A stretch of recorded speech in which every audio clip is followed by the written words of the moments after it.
bien que le président du Conseil européen ait déclaré qu'un fonds de relance était nécessaire et urgent pour aider l'économie à rebondir de la pandémie du Covid-19, les chefs d'État européens ne sont pas parvenus à un accord sur ce à quoi ce fonds devrait ressembler. Au lieu de cela, ils ont chargé la Commission d'élaborer une proposition détaillée.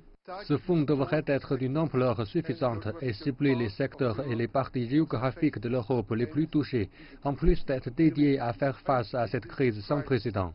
Il est clair que le budget à long terme du bloc fera le gros du travail.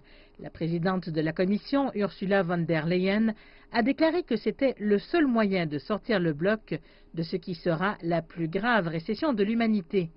Mais ce budget va devoir être considérablement augmenté et Ursula von der Leyen a parlé de billions et non de milliards.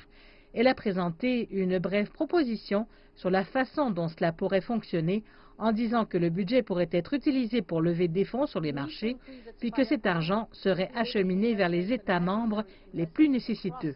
Nous devons augmenter sa force de frappe pour générer les investissements nécessaires dans l'ensemble de l'Union européenne. L'investissement devrait être mis de l'avant au cours des premières années et bien sûr, nous devons trouver le bon équilibre entre les subventions et les prêts. Il existe également un débat sur ce que cet équilibre devrait être. L'Italie et l'Espagne, qui ont été les plus durement touchés en Europe, veulent des subventions qui ne devront pas nécessairement être remboursées.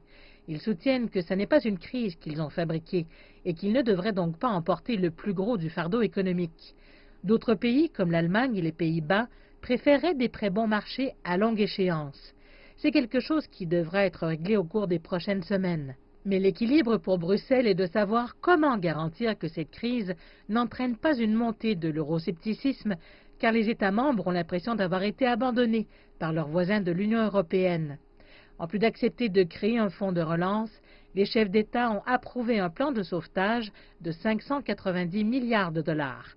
Celui-ci devrait fournir des liquidités supplémentaires aux entreprises en difficulté, offrir des lignes de crédit aux pays à partir du fonds de sauvetage du bloc et aider les gouvernements à soutenir les travailleurs. Ils espèrent que ces programmes seront opérationnels d'ici le 1er juin.